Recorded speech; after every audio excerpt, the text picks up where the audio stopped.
Welcome to Biju school tips. നമുക്ക് ഒരുപാട് customers ചോദിക്കുന്നതാണ് ഈ കിങ് ടെക്കിൻ്റെ കൺട്രോളർ എങ്ങനെയാണ് സെറ്റ് ചെയ്യുക. അപ്പോൾ ഒരുപാട് കോൾസ് നമുക്ക് വരുന്നുണ്ട്. അപ്പോൾ അതിനെക്കുറിച്ചൊരു വീഡിയോ ചെയ്യാമെന്ന് വിചാരിച്ചു. ഓക്കെ, ഈ കാണുന്നതാണ് കൺട്രോളർ കിങ് ടെക്കിൻ്റെ. ഇതെങ്ങനെ ഓൺ ആക്കാമെന്ന് കാണിച്ചു തരാം. ഇവിടെ ഒരു സ്വിച്ച് ഉണ്ട്. ഈ സ്വിച്ച് ഓൺ ചെയ്ത് കഴിഞ്ഞാൽ ഡിസ്പ്ലേ ഓൺ ആകും. അതുപോലെ തന്നെ ഇവിടെ ഒരു സ്വിച്ച് ഓൺ ഉണ്ട്. ഈ സ്വിച്ച് നമുക്ക് എക്സ്ട്രാ സ്വിച്ചാണ്. ഇതിൽ നമുക്ക് ഓൺ ആൻഡ് ഓഫ് ചെയ്യാൻ പറ്റും. ഇതൊന്ന് പ്രസ് ചെയ്ത് പിടിച്ച് കഴിഞ്ഞാൽ ഓഫായി. അതുപോലെ തന്നെ നമുക്കൊന്ന് ഇത് പ്രസ് ചെയ്ത് പിടിച്ച് കഴിഞ്ഞാൽ വീണ്ടും തിരിച്ച് ഓൺ ആവും.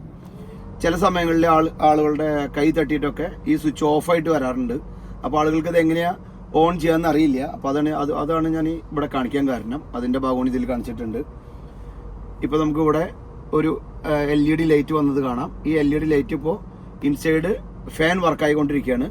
അതുപോലെ തന്നെ മേലെ ഒരു LED ലൈറ്റ് വേണം വരും. അപ്പോഴാണ് കംപ്രസർ ഓൺ ആയിട്ട് കൂളിംഗ് വന്നുകൊണ്ടിരിക്കുക. ഒന്ന് വെയിറ്റ് ചെയ്ത് കഴിഞ്ഞാൽ ഇപ്പോൾ ഒന്ന് ഓൺ ആവും. ഇപ്പോൾ ഇവിടെ LED ലൈറ്റ്, മേലത്തെ LED ലൈറ്റ് വന്നിട്ടുണ്ട്. രണ്ടാമത്തെ LED ലൈറ്റ് വന്നിട്ടുണ്ട്. മേലത്തെ LED ലൈറ്റ് എപ്പോഴാണ് ഓൺ ആകുന്നത് അപ്പോഴാണ് നമുക്ക് കംപ്രസർ ഓൺ ആയിട്ട് കൂളിംഗ് വന്ന് തുടങ്ങുക. അതുപോലെ തന്നെ നമുക്കൊരു ഇമ്പോർട്ടൻ്റ് കാര്യം എന്ന് പറയുന്നത്, ഇതിൽ മൂന്നാമത്തെ ഒരു LED വരും. ആ വരുന്ന സമയത്ത് ഇത് ഡീഫ്രോസ്റ്റ് ആവുകയാണ്. ആ സമയത്ത് നമുക്ക് കൂളിംഗ് കുറവായിരിക്കും. ആ സമയത്ത് നമ്മൾ എവിടെയും പോയിട്ട് ചെക്കിങ്ങും ചെയ്യരുത്. ഇപ്പോൾ മാളുകളിലൊക്കെ പോയിട്ട് നമ്മൾ സാധനം ഇറക്കാൻ നിൽക്കുമ്പോൾ ഡീഫ്രോസ്റ്റ് ആവുന്ന സമയത്ത് ചെക്കിങ് ചെയ്യരുത്. ഓക്കെ, അതുപോലെ തന്നെ അടുത്ത് നമുക്ക് കാണിക്കാനുള്ളത് ഇതിൽ സെറ്റിംഗ് എങ്ങനെ മാറ്റാം എന്നുള്ളതാണ്. ഈ ബട്ടൺ നമുക്ക് പ്രസ് ചെയ്ത് പിടിച്ച് കഴിഞ്ഞാൽ, ഫസ്റ്റ് കാണുന്ന ഒരു ബട്ടൺ നമുക്ക് പ്രസ് ചെയ്ത് പിടിച്ച് കഴിഞ്ഞാൽ സെറ്റിംഗ് എത്രയാണ് ഉള്ളത് എന്നുള്ളത് നമുക്കിപ്പോൾ കാണിക്കും. ഇപ്പോൾ ഈ വണ്ടിയിൽ സെറ്റിംഗ് ഉള്ളത് 0 ആണ്. അതിൽ നിന്ന് നമുക്ക് ഇത് സെറ്റിംഗ് മാറ്റണം എന്നുണ്ടെങ്കിൽ ഇവിടെ ഒരു ബട്ടൺ ഉണ്ട്, മൂന്നാമത്തെ ബട്ടൺ എന്ന് പറയും.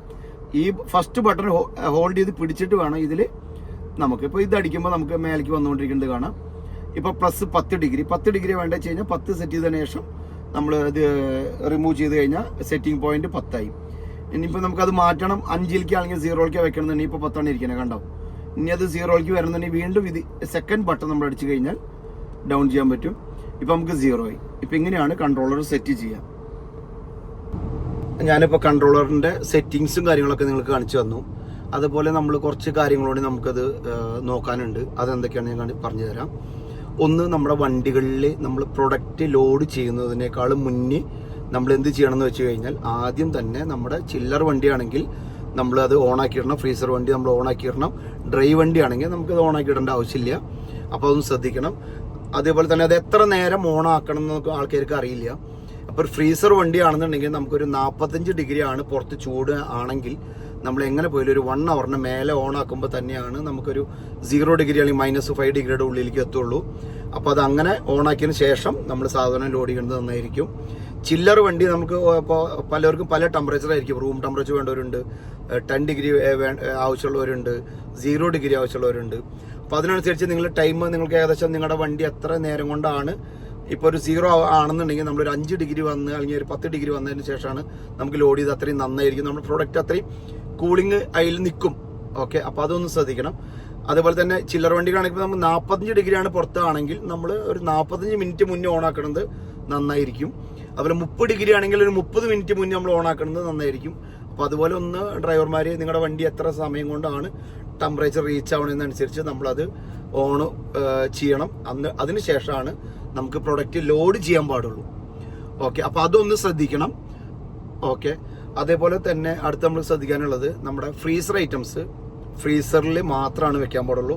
ആളുകൾ ചെയ്യണ ഒരു മിസ്റ്റേക്ക് എന്ന് പറയുന്നത്, നമുക്ക് ഫ്രീസർ ഐറ്റംസ് ചിലപ്പോൾ കുറവുണ്ടാവുള്ളൂ എന്ന് വിചാരിച്ചിട്ട് ചില്ലർ ഐറ്റംസും ഫ്രീസർ ഐറ്റംസും അല്ലെങ്കിൽ മിക്സ് ചെയ്ത് ഇടും. അതേപോലെ തന്നെ ചിലർ ഡ്രൈ ഐറ്റംസും അതിൻ്റെ കൂടെ തന്നെ ഇടും. അപ്പോൾ അങ്ങനെ ഒരിക്കലും ഈ 3 സാധനങ്ങളും 3 ടെമ്പറേച്ചറിൽ കൊണ്ടുപോകുന്ന സാധനങ്ങളാണ്. അപ്പോൾ അതേപോലെ തന്നെ നമ്മളത് വണ്ടിയിൽ കൊണ്ടുപോകണം. എല്ലാം കൂടി ഒരുമിച്ച് മിക്സ് ചെയ്ത് കൊണ്ടുവരുത്. മിക്സ് ചെയ്ത് കൊണ്ടുപോയി കഴിഞ്ഞാൽ നമുക്ക് ടെമ്പറേച്ചർ, ആ പ്രോഡക്റ്റ് കറക്റ്റ് ടെമ്പറേച്ചർ കിട്ടില്ല.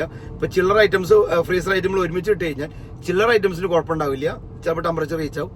ഫ്രീസർ ഐറ്റംസിലേക്കുള്ള ടെമ്പറേച്ചർ റീച്ച് ആവില്ല. അങ്ങനത്തെ ഒരുപാട് പ്രോബ്ലംസ് ഇവിടെ വരാറുണ്ട്. അപ്പോൾ നമ്മളിവിടെ നോക്കുമ്പോൾ അതിൽ മിക്സ് ചെയ്തിട്ടുണ്ടാവും ആൾക്കാർക്ക്. അവർക്കറിയില്ല.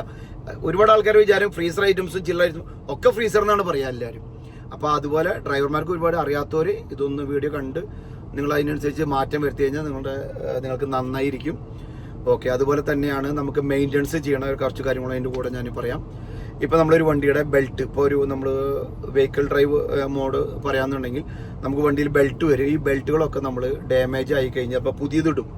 അപ്പോൾ ആളുകൾ വിചാരിക്കും പുതിയ ബെൽറ്റ് ഇട്ടതാണല്ലോ എന്ന്. ചിലപ്പോൾ ഒരു കുറച്ച് ദിവസത്തിനുള്ളിൽ തന്നെ ചിലപ്പോൾ നമുക്ക് ആ ബെൽറ്റിൻ്റെ സൗണ്ട് വരും. എപ്പോൾ നമ്മൾ ബെൽറ്റ് മാറിക്കഴിഞ്ഞാലും ആ ബെൽറ്റ് വീണ്ടും നമുക്കത് ബെൽറ്റ് ലൂസാവും. അപ്പോൾ അത് വീണ്ടും നമുക്ക് ടൈറ്റ് ചെയ്യണം. ഓട്ടോ ടൈറ്റ് ടൈപ്പ് ബെൽറ്റുകളല്ല ചില്ലറ വണ്ടിയിലേക്ക് വരിക. നമ്മൾ മാനുവലായിട്ട് വർക്ക്ഷോപ്പിൽ കൊണ്ടുപോയിട്ട് ടൈറ്റ് ചെയ്യണം. ഓക്കെ, അപ്പോൾ അതൊന്ന് ശ്രദ്ധിക്കണം. അതുപോലെ തന്നെ നമ്മുടെ വണ്ടികളിൽ ശ്രദ്ധിക്കാനുള്ളത് നമ്മുടെ ഫാനുകൾ. ഈ ഫാനുകൾ കറക്റ്റായിട്ട് വർക്കിംഗ് ഉണ്ടോ അത് എല്ലാ ദിവസവും നോക്കണം, നല്ലതാണ്. കണ്ടൻസറിൻ്റെ ഫാനുണ്ട്, അതുപോലെ ഉള്ളിൽ കൂളിംഗ് കോയിലിൻ്റെ ഫാനുണ്ട്. അപ്പോൾ ടോട്ടൽ എത്ര ഫാനുണ്ടോ എല്ലാ ഫാനും വർക്കിംഗ് ഉണ്ടോ എന്ന് നമ്മൾ ശ്രദ്ധിക്കണം. ചില സമയത്ത് നമുക്ക് തണുപ്പ് സമയത്ത് ചിലപ്പോൾ ഒരു ഫാനോ വർക്കാവുണ്ടാവുള്ളൂ, കൂളിംഗും വരുന്നുണ്ടാവും. ചൂട് സമയം ആകുമ്പോൾ എന്താണെന്ന് വെച്ച് കഴിഞ്ഞാൽ ആ വണ്ടി ചിലപ്പോൾ 2 ഫാനുള്ള വണ്ടിയാണെങ്കിൽ ഒരു ഫാൻ വർക്കാവുള്ളൂ, കൂളിംഗ് കുറഞ്ഞുകൊണ്ട് വരും. അപ്പോൾ ആൾക്കാർക്ക് അറിയില്ല. അപ്പോൾ ഒരു ഫാൻ വർക്കാവുണ്ട് കണ്ടിട്ട് അവർ ഫാൻ വർക്കാവുണ്ട് എന്ന് പറയും. അപ്പോൾ എത്ര ഒരു വണ്ടി നമ്മുടെ ആ വണ്ടി നിങ്ങളുടെ വണ്ടിയിൽ എത്ര ഫാൻ ഉണ്ടോ അത്ര കംപ്ലീറ്റ് ഫാൻ വർക്കിംഗ് ഉണ്ടോ എന്ന് എപ്പോഴും നമ്മൾ ശ്രദ്ധിക്കണം. അതുപോലെ തന്നെ നമ്മൾ കച്ച റോഡ് പോകാന്ന് പറയും. നമ്മൾ ടാറിങ് ഇല്ലാത്ത റോഡുകളിൽ നമ്മൾ വണ്ടി ഓടിക്കുമ്പോൾ ഒരുപാട് അഴുക്ക് വന്നിട്ട് കണ്ടൻസറിലൊക്കെ പൊടി കയറി പിടിക്കും. അപ്പോൾ അത് പ്രോപ്പറായിട്ട് നമ്മൾ ക്ലീൻ ചെയ്യണം. ഒരുപാട് ആൾക്കാർ ചെയ്യണ ഒരു മിസ്റ്റേക്ക് എന്ന് പറയുന്നത് ഞാൻ വാഷിങ്ങിന് കൊടുക്കാറുണ്ട്, അവർ വാഷ് ചെയ്യാറുണ്ട്. അപ്പോൾ അവർ പ്രോപ്പറായിട്ട് ഇത് വാഷ് ചെയ്യില്ല. നമ്മൾ ഒന്നാലും അവരെ കൂടെ നിന്ന് ഇത് എങ്ങനെയാണ് ഇത് ക്ലീൻ ചെയ്യാന്നുള്ളത് അവർക്ക് പറഞ്ഞ് മനസ്സിലാക്കി കൊടുക്കണം. എന്നാൽ മാത്രമാണ് അവർ ചെയ്യുള്ളൂ. അല്ലാത്ത പക്ഷം അവർ ചെയ്യില്ല. എന്താ കാരണം വെച്ച് കഴിഞ്ഞാൽ ഇത് അടിച്ച് ഡാമേജ് ആവുമോ, വെള്ളം അടിക്കുമ്പോൾ നിലായി കഴിഞ്ഞാൽ ഡാമേജ് ആവുമെന്ന് വെച്ചിട്ട് അവർ ചെയ്യാറില്ല. ഒരുപാട് ആൾക്കാർ സർവീസ് ചെയ്തതിന് പിറ്റേ ദിവസം ഇവിടെ വന്നിട്ട് നമ്മൾ ക്ലീൻ ചെയ്യുമ്പോൾ ഒരുപാട് അഴുക്ക് വരാറുണ്ട്. അപ്പോൾ അവർ പറയും, ഓ ഞാൻ ഇന്നലെ അവിടെ നിന്ന് വാഷ് ചെയ്തായിരുന്നു എന്ന് പറയും. അപ്പോൾ അങ്ങനെ ചെയ്യരുത്. നിങ്ങൾ പ്രോപ്പർ AC-കളുടെ ഷോപ്പിൽ പോയിട്ട് പ്രോപ്പറായിട്ട് ക്ലീൻ ചെയ്ത് അത്രയും നല്ലതാണ്. അതുപോലെ തന്നെ ഇത് എങ്ങനെ ക്ലീൻ ചെയ്യാമെന്നും അതിൻ്റെ ഡീറ്റെയിൽസ് ആയിട്ട് ഞാൻ വേറൊരു വീഡിയോയിൽ വരും. ഓക്കെ, അപ്പോൾ ഇത്ര കുറച്ച് കാര്യങ്ങളാണ് ഞാനിപ്പോൾ ഇതിൽ പറഞ്ഞത്. അതുപോലെ തന്നെയാണ് നമുക്ക് വണ്ടിയിൽ ഡീഫ്രോസ്റ്റ് ആവാന്ന് പറഞ്ഞ് ഞാനൊരു ഓപ്ഷൻ പറഞ്ഞു, ഞാനത് കാണിച്ചു തരാം. ഈ ഡീഫ്രോസ്റ്റ് ആവണ സമയത്ത് നമ്മൾ പ്രൊഡക്റ്റ് മാളുകൾക്ക് അല്ലെങ്കിൽ എവിടെയെങ്കിലും കൊടുക്കണമെന്നുണ്ടെങ്കിൽ ആ സമയത്ത് കൊടുക്കരുത്. ആ സമയത്ത് അവർ ലേസർ വെച്ച് അടിച്ചു നോക്കുമ്പോൾ ടെമ്പറേച്ചർ കുറവായിരിക്കും. അപ്പോൾ ഡീഫ്രോസ്റ്റ് എങ്ങനെയാണ് ആകുന്നത് നിങ്ങൾക്ക് ചിലപ്പോൾ അറിയാൻ പറ്റുന്നുണ്ടാവില്ല. അപ്പോൾ അതിൻ്റെ ഒരു ഞാനിപ്പോൾ ഡിസ്പ്ലേയിൽ നമുക്ക് അറിയാൻ പറ്റും ഡീഫ്രോസ്റ്റ് ആയിക്കൊണ്ടിരിക്കുകയാണോ, അത് ഓഫ് ആയിട്ടുണ്ടോ, കംപ്രസർ വീണ്ടും ഓൺ ആയിട്ടുണ്ടോ എന്നൊക്കെ. അതിൻ്റെ കൂടെ ഇതിന് ശേഷം ഞാനത് കാണിച്ചു തരാം. ഓക്കെ, അപ്പോൾ അത്ര കാര്യങ്ങളൊന്ന് നോട്ട് ചെയ്താൽ നല്ലതാണ്. ഓക്കെ, അടുത്ത് ഞാൻ കാണിച്ചു തരാം. ഇപ്പോൾ നമുക്ക് ഡിസ്പ്ലേയിൽ നോക്കി കഴിഞ്ഞാൽ കാണാൻ പറ്റും ഡീഫ്രോസ്റ്റ് ഓൺ ആയിട്ടുള്ളത്. ഇനി ഉള്ളിലത്തെ ഭാഗം എങ്ങനെയാണെന്ന് ഞാൻ അതുകൊണ്ട് കാണിച്ചു തരാം ഇതിൻ്റെ കൂടെ. ഇപ്പോൾ നമുക്ക് ഇവിടെ നോക്കി കഴിഞ്ഞാൽ കാണാൻ പറ്റും ഇൻസൈഡിലെ 2 ഫാനും നമുക്ക് ഓഫായിരിക്കും. കണ്ടോ, ഇത് നോക്കി കഴിഞ്ഞാൽ നമുക്ക് കാണാൻ പറ്റും 2 ഫാനും ഓഫായിരിക്കും ഡീഫ്രോസ്റ്റിൻ്റെ സമയത്ത്. അതുപോലെ തന്നെ ഇതിൻ്റെ ഫ്രണ്ടിൽ നമുക്ക് ഐസ് ഫോർമേഷൻ കാണാൻ പറ്റും. ഇതിനെ മെൽറ്റ് ആക്കണ ഇതാണ് ചെയ്യണത്. ഡീഫ്രോസ്റ്റ് ആവുമെന്ന് പറയുമ്പോൾ ഇതിൻ്റെ ഉള്ളിൽ കൂടെ നമുക്ക് ഹോട്ട് ഗ്യാസ് കയറ്റി വിടും. ഹോട്ട് ഗ്യാസ് കയറ്റി വിട്ടിട്ട് ഇതിനെ മെല്ലെ മെല്ലെ മെൽട്ടാക്കി വരുന്നത് നമുക്ക് കാണാൻ പറ്റും. ഈ ഐസിനെ ഇല്ലാണ്ടാക്കും. അതാണ് ഇത് ചെയ്യണത്. അതാണ് ഡീഫ്രോസ്റ്റ് ആവുമെന്ന് പറയുമ്പോൾ. ഡീഫ്രോസ്റ്റ് ആവുന്ന സമയത്ത് നമ്മൾ അതുകൊണ്ട് അത് ഒരിക്കലും അത് ഓഫ് ചെയ്തിട്ട് വീണ്ടും ഓൺ ആക്കരുത്. ഇതേപോലെ ഡീഫ്രോസ്റ്റ് നമുക്ക് ആയിട്ട് തന്നെ ഓട്ടോമാറ്റിക് അത് മാറണം. ഓട്ടോമാറ്റിക് ഡീഫ്രോസ്റ്റ് ആയതിന് ശേഷം ഓട്ടോമാറ്റിക് തന്നെ ഓൺ ആവും. ഈ ഓൺ ആവുന്നത് ഇപ്പോൾ നമുക്ക് കാണിച്ചു തരാം.